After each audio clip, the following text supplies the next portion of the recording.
Good evening, everyone. Just waiting, there's a few more people joining in there.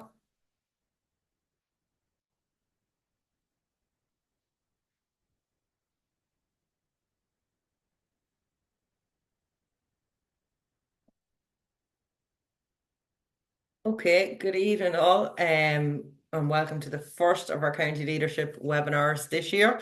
You'll have a mixture of speakers throughout all the different webinars that are aimed at the county executive officers.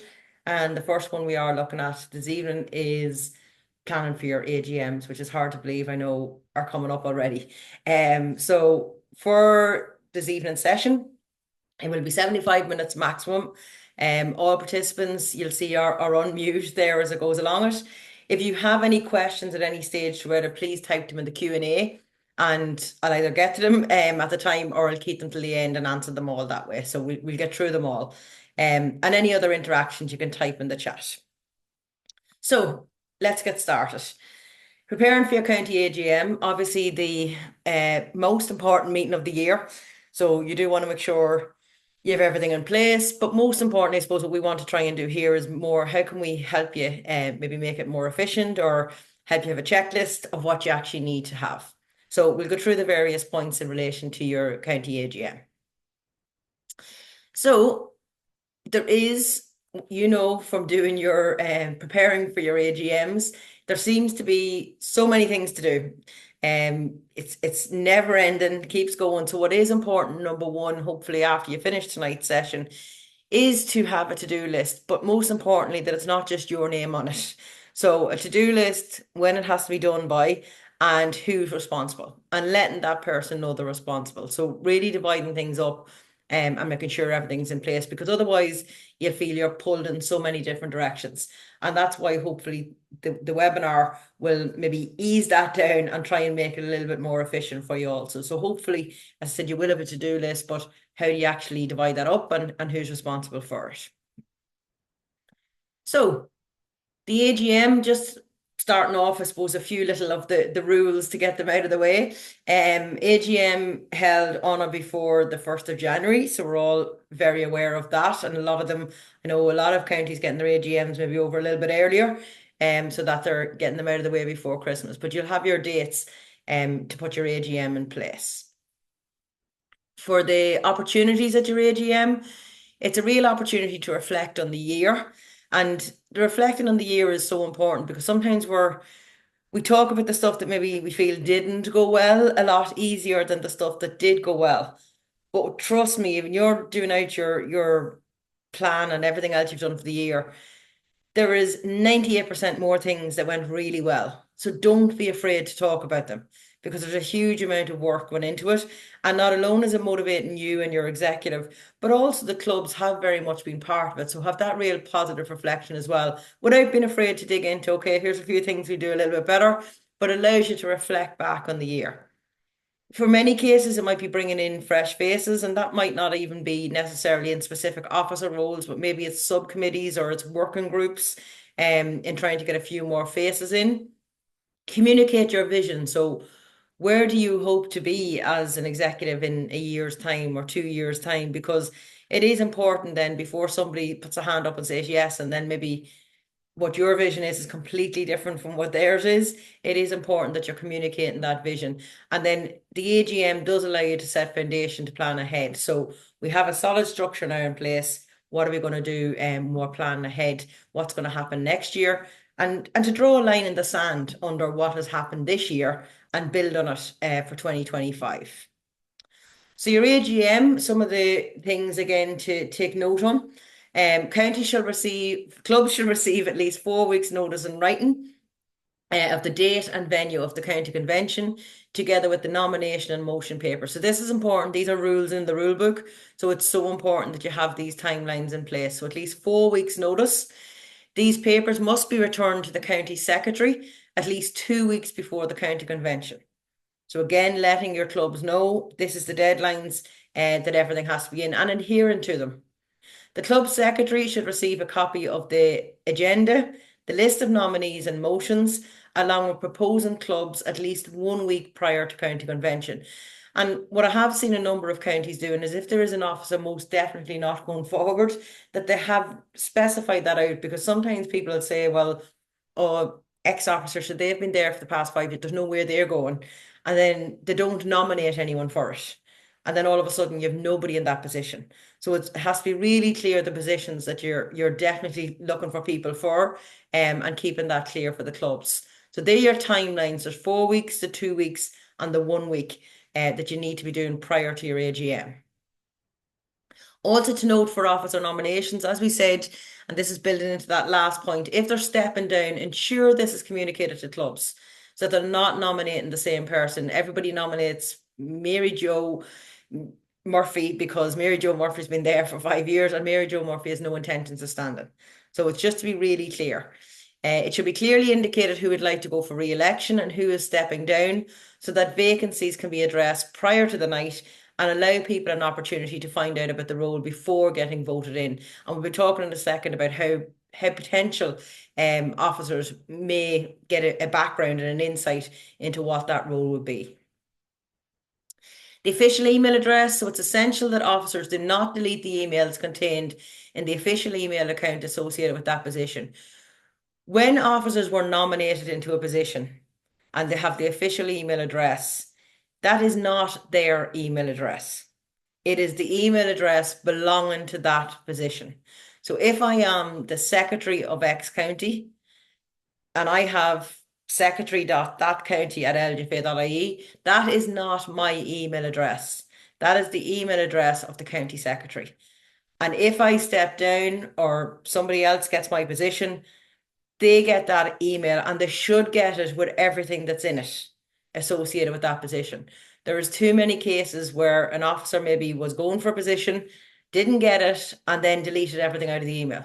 That is the history of correspondence with clubs with that position. So just to stress that to all of your officers, that they do not delete the emails contained in that email account for that position. It's assigned to the role, as I said, and not that person. And the new officer in the position must be able to access those previous correspondence and files. So maybe there's something crops up again next year, like, geez, we had that issue last year as well. They should be able to go back and find that.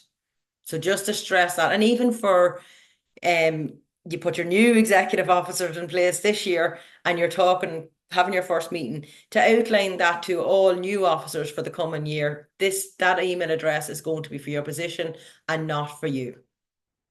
All files should be in the OneDrive account associated with that email. So again, they're accessible. They can go back and look at minutes of previous email or minutes of previous meetings or any correspondence that was officially there. So everything, it's a storage mechanism for the history of the county.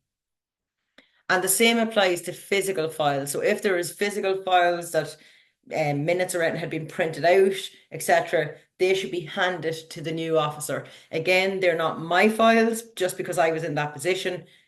They're that position's files. So they're handed over to that officer. And a lot more stuff is online in OneDrive accounts or in emails, but it's so important just to outline that piece because we every single year, there's a number of counties will come to us saying we actually have nothing left in the email and there's nothing we can do about it.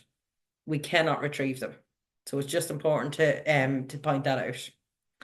So for your AGM, the reports that you should have, the chairperson's address, as we said, the highs, the lows, and the challenges. And it is important to highlight those highs. There is loads of them. The amount of activity that has taken place in counties across the year is phenomenal. So it's important that you outline those highs, the lows, or maybe the opportunities for improvement for next year, and what were some of the challenges you came across. For the secretary's report, it's a factual report. It's a historical account of the year. So it is something that's stored. It's going to be there for people to read in 20 years' time and know what happened in 2024. If I read the secretary's report, I'll find out exactly what happened in X county in 2024. So that's what the secretary's report is looking at. It also includes the number of fixtures played, the new competitions, and then a results section. So it's all in the report. That, as I said, if anyone picks it up in 10 years' time, 20 years' time, and especially we've seen this year with the 50 years and we were picking up minutes from meetings from down through the years from the museum, etc. And to read the minutes of those meetings was phenomenal, and the things that was discussed. So yes, we might think they're not important now, but think of the people ahead of us when they're actually reading back at these. A treasurer's report, that's the full financial report supported by the bank statements, and that should be completed in full. The date did change, so now everyone should have that in full for their AGM. And then any other reports you see, you feel should be there. So your chairperson of the development committee, for example, what was their report for the year? Children's officer might have a report, code officer might have a report. So, or if you have particular subcommittees that you feel a report would be good for the AGM, absolutely you can have that report also. For your AGM, the people that you are selecting then, your chairperson, your vice chairperson, secretary, assistant secretary, registrar, treasurer, assistant treasurer, PRO, culture and language officer. The chairperson of the county development committee is somebody who's actually appointed by the executive, so not elected. Delegates to provincial and central council. So they're the people that you're looking for. And each county also must appoint a children's officer who should be a member of the county executive. So they're the officers that you're putting out in your forms, etc., for nominations and trying to get them back in. Existing officers hold the office until the end of the AGM. So that's something that came in a number of years ago, because what was happening was maybe the election was at the start, the chairperson might have changed, but then how could they go through the reports and stuff when they hadn't actually been there? So it's really important that the existing officers hold office until the end of the AGM. Okay, so I know there's a few questions coming in. Don't worry, I'll get to them when we get to the bottom of it. Just a rule that did come in. I know 2022 seems quite a bit away now. We're getting into 2025, but it was around the development committee, and it's still something that not all counties are adhering to, and it is a rule. So the executive of the county board must appoint a county development committee comprising of at least 4 people each, with a responsibility for either coach education, volunteer development, participation, and referee education. And then the chairperson of this committee, who can be one of these or can be a separate person, will sit on your executive. So the chairperson will sit there, but the rest is your actual committee.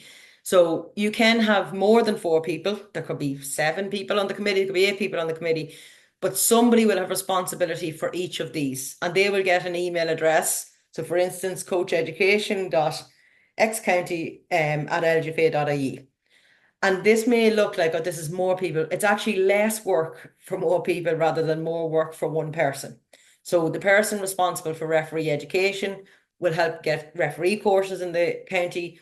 If you do a course and you have young referees, they'll actually work with those young referees. So there's very set things for each of these people, and the national staff will work with them in relation to it. So the chairperson, as we said, is appointed, and it's appointed by the executive, not by any one person. The executive appoint the chairperson of this committee. That poster is sent out to counties every year. It's just literally, if you are looking at people and trying to identify people, because remember, these aren't elected. It is people you're picking to put on the committee, that you do want to pick somebody. There's no point in putting somebody leading match officials, for instance, who has absolutely no interest in refereeing. Okay, you can see there the different people that you try to need. Volunteers will be very much working with your club officers. Participation, maybe there's clubs that's struggling or new clubs that's coming in now, they're really good with that.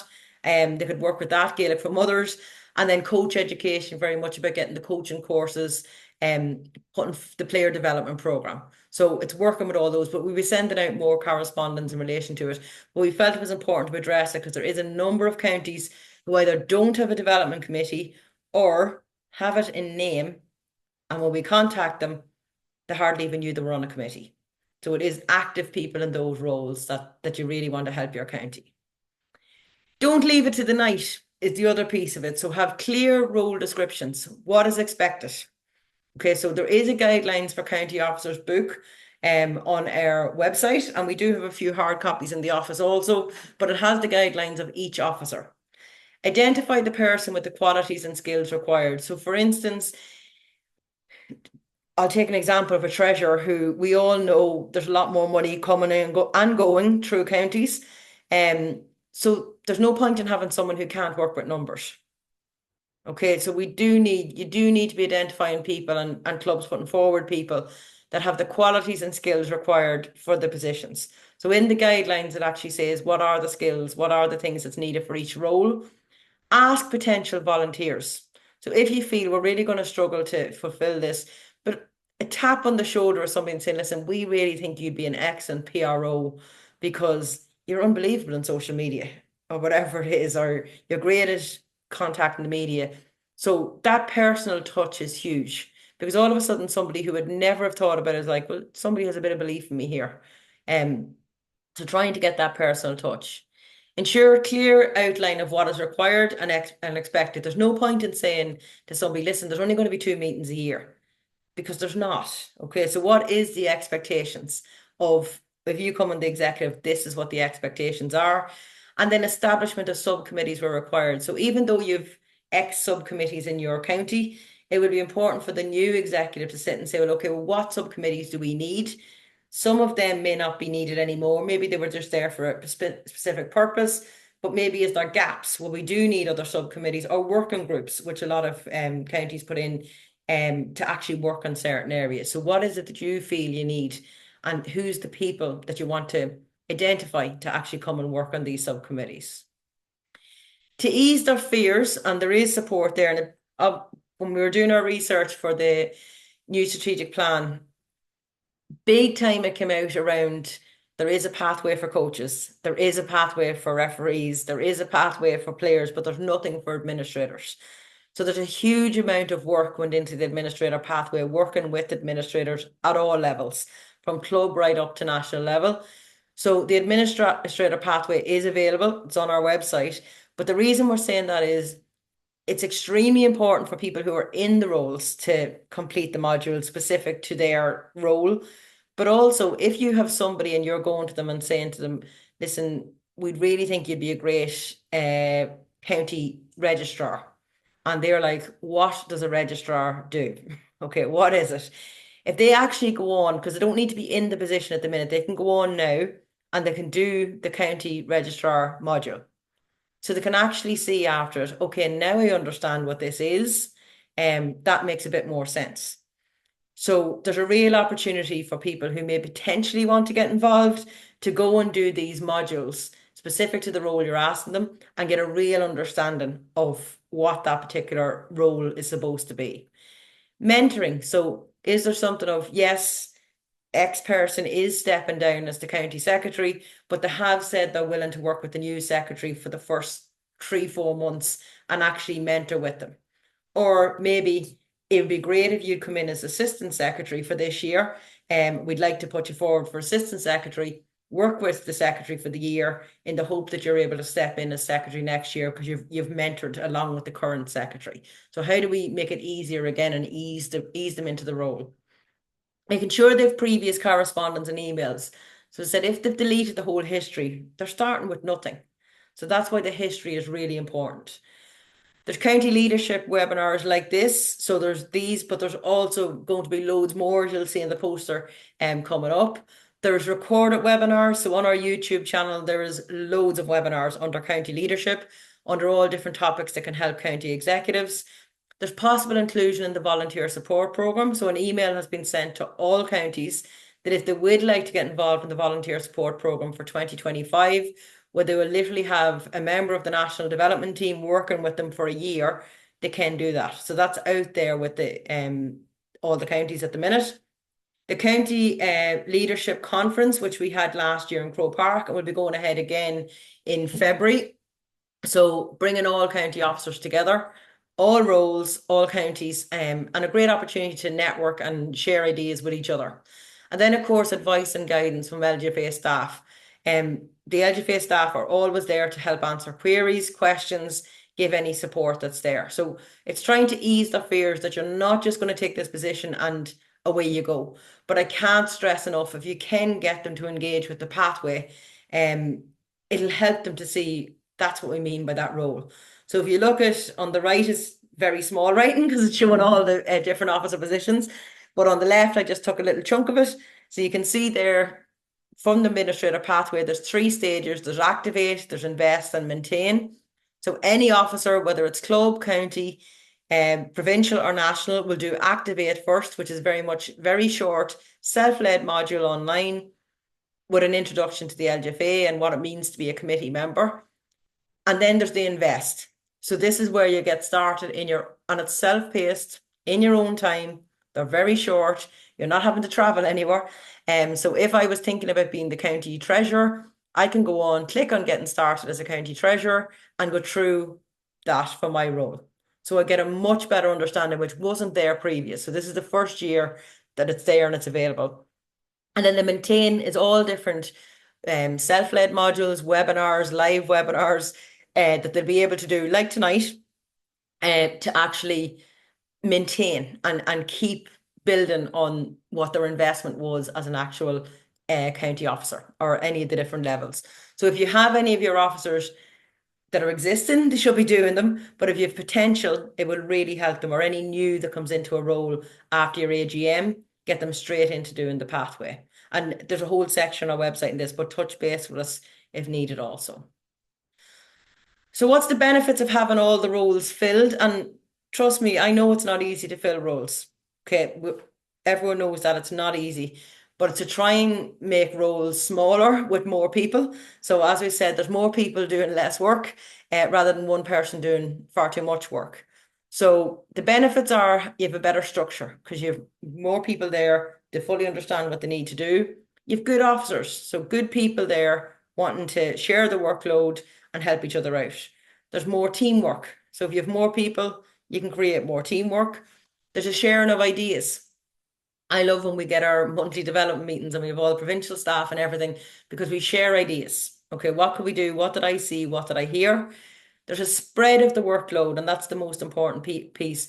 There is no point in you saying, I have assistant secretary, assistant treasurer, whatever it is. What did you give them to do? Nothing. Nothing. So number one, you'll have that person won't put themselves forward next year because they feel like they've done nothing. Um, but also they're not learning anything. And then you have the officer who's in it saying, oh, I have so much to do and I can't get anyone to do anything. Okay, so it is a matter of sharing out that, making particularly the assistant roles really work, sharing out the workload, and an understanding of who's supposed to be doing what. And with that will come better efficiency, that we're not kind of having to work day by day. Okay, we'll get this job done and we don't have time to do the others. If there's more people, it's not about just doing one thing at a time. Everybody can be doing their own thing at a time and joining it back together at your meets. Instead of we'll all work on this one thing and when it's done, we'll all work on the next one. It's been more efficient.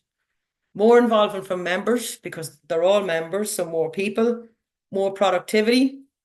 So a big reason, for instance, the development committee was asked for by counties a number of years ago was the role of the county development officer was becoming too big. It was too much for one person. So hence it was asked about putting the development committee to get more productivity. So it's somebody's leading up the player development program, for instance. It's not the whole committee having to do that because another member's off getting referees, another member's off helping new clubs, etc. So more productivity, better organization, and then it does give you the opportunity to plan ahead because you're not always stuck in the now, today, what's happening today. If you have more people, you get the opportunity to plan ahead. So yes, it is important to have a full executive, but it is equally as important, if not more important, to ensure that each officer knows their role and, more importantly, are active in their role. For any of yourselves who have sat on a committee where somebody's supposed to be on it, but they're not active, you know the level of frustration that you get. Okay, how often is it said, we were better with nobody in that position? And I actually stand over that. If you have somebody who's not active, you were better with nobody in that position until you get the right person. So if there is any of those that maybe you don't fill, you're better not just filling it on the night for the sake of it with somebody who doesn't have the skill set, doesn't have the qualities you need, and then it's a nightmare for the year. You're better holding off on that position and trying to fill it at the next meeting. So make sure they're people who have knowledge of the role and most importantly are active. Otherwise, they're not going to help you as an executive. So from planning it, and this is the nitty-gritty of putting it together, choose an appropriate venue to adhere to guidelines. So um, having your venue, having enough seats, how many people are attending, set out an agenda with clear objectives. So what is it you want to achieve from that meeting? Send out the required documents in advance of the meeting to ensure that all attendees have the correct documents. This should include the agenda and the list of objectives for the AGM. So really clear what's going to happen on the night or the day. Many AGMs are taking place during the day now. Establish responsibilities for attendees. So who books the meeting? What setup is required? So from your executive, for instance, all the steps that's needed, responsibility, and when by. It's not necessarily the same person doing all of those. So what's set up, who will chair the meeting, which is obviously your chairperson, and who will be presenting. So is there any of those reports that are just taken as read because they were sent out in advance? Is there some that need to be presented, so, or maybe key points presented out of them? It's deciding what you feel needs to be done at that AGM. Advise clubs of what delegates are allowed to attend and request the names in advance so all registrations can be checked before the night for voting rights. So as you know, there's 3 delegates, one of whom is a player. So it can't be just 3 regular delegates, none of which is a player. You only get the 3rd delegate if it is a player. But it is important that you can request the names in advance because you do need to check the registrations. You could have somebody there who's not registered and therefore is not eligible to vote. So it's making sure that that's all checked. Ensure that details of where and when the AGM is get shared well in advance so people can plan. And then send a reminder to all attendees 2 to 3 days before the AGM. And you'd like to think, yes, they all remember it, but if they're anything like me with a head like a sieve, that reminder will be brilliant, just so that you can remember where it is, what time, and when you needed to get there. Get to the venue early to ensure everything is set up and ready to go on time. There's nothing worse than when you're rushing about the place trying to do stuff. Being there good bit in advance of it. I'm happy with the setup. I'm happy with this. I'm happy with this. And then you can ease into the AGM instead of being panicky and not sure where everyone is. So it's more for yourself that you're settled down in it. And if you do want to add something different, I know some counties have added maybe a guest speaker who actually comes in and speaks at the AGM, but that's completely up to each county if it is something that you wanted to do.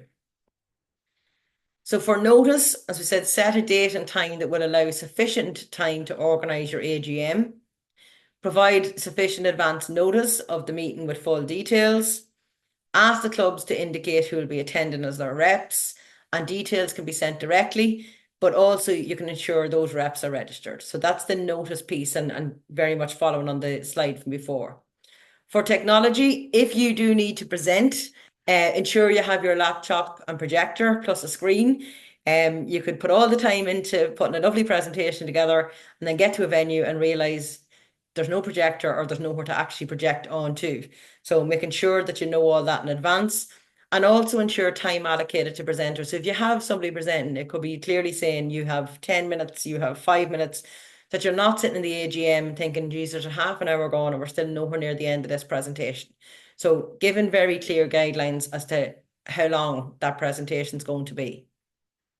For support, ensure you assign somebody to be able to assist delegates. So assigning somebody for your executive or a subcommittee that can assist delegates at the AGM if they have a problem. So you can start by saying, listen, if any of you are missing papers or if any of you X, Y, or Z, Mary over there in the corner is going to look after that. And it means the rest of the table doesn't need to worry about it. That's their responsibility.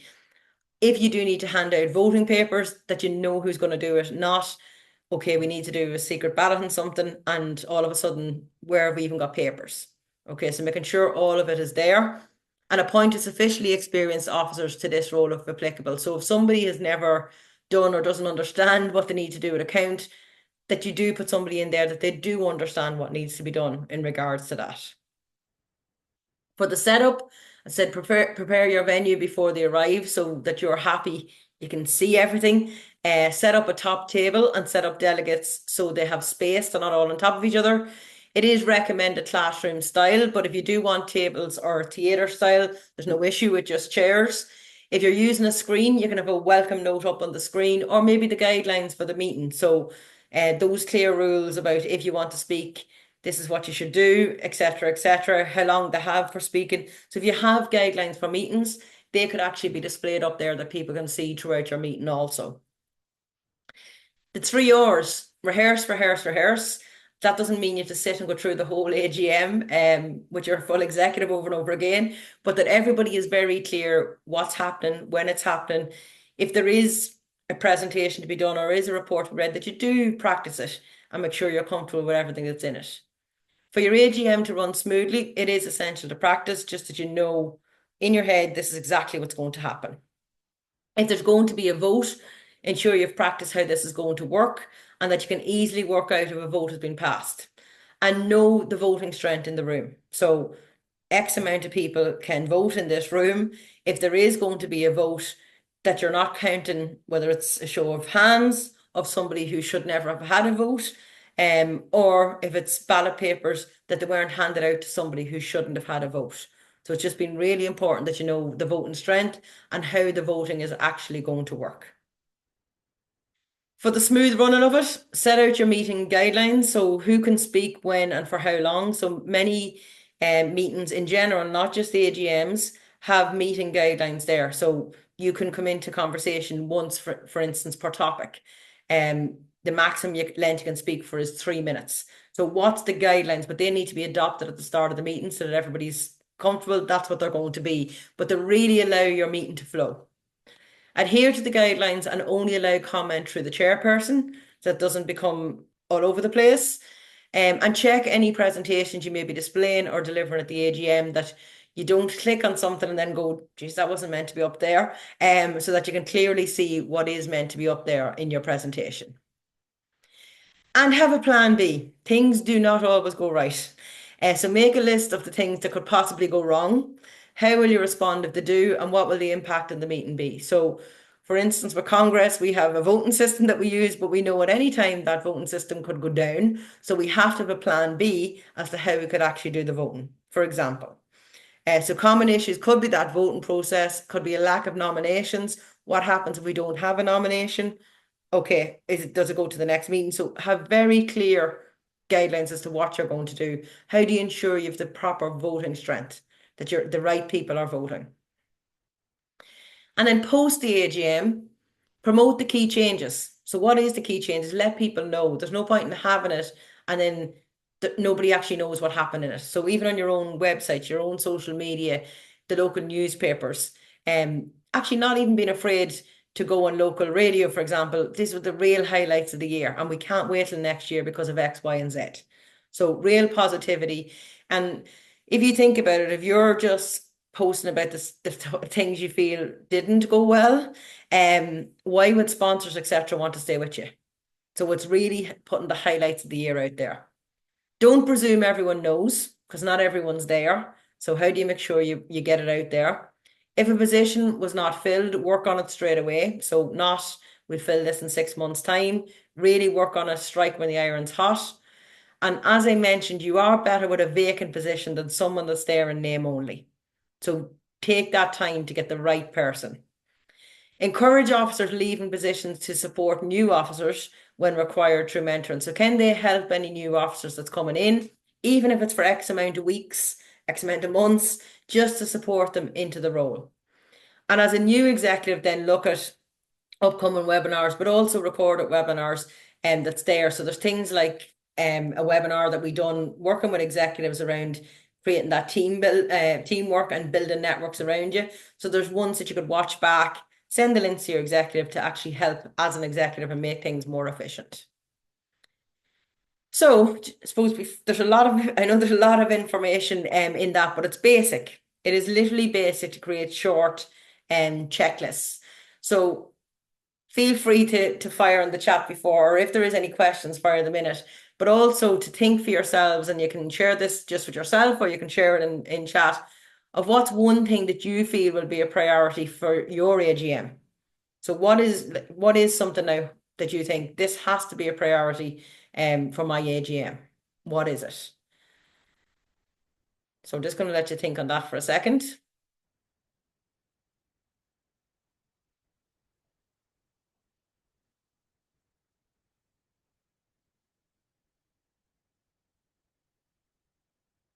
As I said, feel free to put it in the chat if you want.